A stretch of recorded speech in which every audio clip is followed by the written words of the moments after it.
کریم آباد کی شاعری کا ارتقاء ایک دلچسپ اور پیچیدہ سفر ہے جو 20ویں صدی کے ابتدائی برسوں کے بعد شروع ہوا۔ اس علاقے کی تاریخ کا بڑا حصہ عارضی سکونت، ہجرتوں اور ثقافتی تبدیلیوں سے گزرا ہے، جس کی وجہ سے یہاں کی شاعری اور ادب کی ابتدا دیر سے ہوئی۔ ابتدائی دور میں کریم آباد میں مستقل آبادکاری کا فقدان تھا اور لوگ معاشی یا سیاسی مشکلات کی بنا پر بدخشان وسطی ایشیا کے دیگر علاقوں کی طرف ہجرت کرتے رہتے تھے۔ یہی وجہ تھی کہ اس علاقے کی ثقافت اور ادب کا ارتقاء بھی محدود رہا تھا۔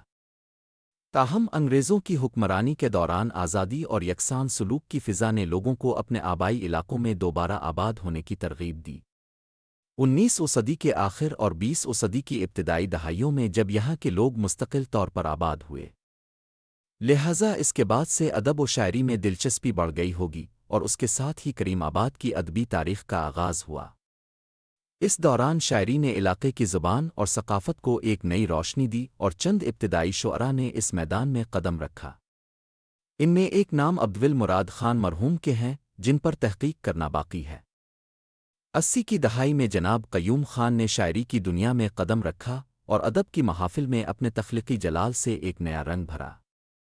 اپنے فارسی، اردو اور کھوار زبانوں میں شاعری کی، جس نے نہ صرف ان زبانوں کو نئی روشنی دی بلکہ علاقائی ادب کو بھی ایک گہری شناخت عطا کی۔ اب کی شاعری میں غم، محبت اور انسانی تجربات کی جھلکیاں ایسی ہیں جو دلوں میں اتر کر طویل عرصے تک اثر چھوڑتی ہے۔ اگرچہ اپنی شاعری کو منظر عام پر لانے میں تاخیر کی، لیکن جب اب کی تخلیقات سامنے آئیں تو اس نے اپنے انوکھے انداز اور گہرائی سے ادب کی دنیا میں اپنا ایک مستقل مقام بنا لیا۔ ان کی شاعری اور زندگی کے حالات پر ایک علیحدہ ویڈیو تیار کی جائے گی تاکہ ان کی ادبی خدمات اور تخلیقی گہرائی کو مزید اجاگر کیا جا سکے۔ اب موجودہ عہد میں سلطان مراد خیالی کو بلا شک و شبہ کریم آباد کا پہلا معروف شاعر قرار دیا جا سکتا ہے۔ ان کی شاعری نے نہ صرف کریم آباد بلکہ پورے چترال اور گلگت کی ادبی فضا کو جلا بخشی۔ ان کا کلام جمالیاتی خوبصورتی کے ساتھ ساتھ سماجی، تہذیبی اور سیاسی مسائل کو بھی اجاگر کرتا ہے، اور ان کی شاعری نے چترال کے ادبی منظرنامے میں ایک نئی روشنی ڈالی۔ ان کے بعد علی نور خان راہی، سردار علی دانش مرحوم، میر فیاض، شوکت خان اور عبدالجمیل بیتاب جیسے عظیم شعراء نے اس علاقے کی شاعری کو مزید مستحکم کیا۔ ان کی تخلیقات میں نہ صرف زبان و بیان کی خوبصورتی ہے بلکہ انہوں نے سماجی مسائل، روایات اور ثقافتی تشخص کو بھی اجاگر کیا۔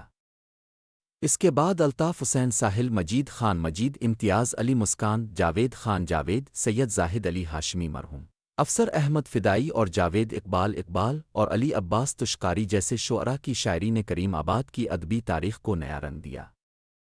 ان شاعروں کی تخلیقات میں محبت، درد، جدوجہد اور انسانی جذبات کی عکاسی کی گئی ہے جس نے لوگوں کے دلوں کو چھو لیا۔ آج کل کے نوجوان شاعروں نے بھی جدید فکر اور منفرد انداز سے شاعری کو نیا رنگ دیا ہے۔ ان کی شاعری میں روایتی شاعری کے ساتھ ساتھ جدید دور کے مسائل اور احساسات کی بھی عکاسی کی گئی ہے، اور ان کی تخلیقات کو نہ صرف کریم آباد بلکہ چترال کی سطح پر بھی پہچانا جاتا ہے۔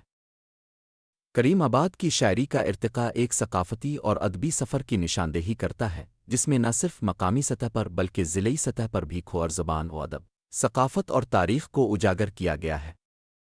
ان شعراء کی خدمات نہ صرف اس علاقے کے ادب میں بلکہ چترالی ادب کی دنیا میں بھی اہمیت رکھتی ہے، اور ان کی تخلیقات ہمیشہ یاد رکھی جائیں گی۔ ان کی شاعری نے کریم آباد کے لوگوں کی ثقافت، تاریخ اور جذبات کو ایک نیا رنگ دیا جو اس علاقے کی شناخت کا حصہ بن چکا ہے۔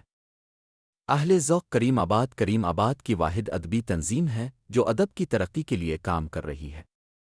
یہ تنظیم 2014 سے سوشل میڈیا پر اور 12 جون 2022 کو عبوری کابینہ تشکیل دینے کے بعد سے علاقائی سطح پر اپنی خدمات فراہم کر رہی ہے۔ جولائی 2024 میں اہل ذوق کریم آباد کی وساطت سے 100ویں کریم آباد میں ایک کامیاب مشاعرہ کا انعقاد بھی کیا گیا جس میں گرم چشمہ اور چترال سے کئی شعراء نے شرکت کی۔ یہ تنظیم ادبی خدمات کے فروغ کے لیے اپنی جدوجہد جاری رکھی ہوئی ہے۔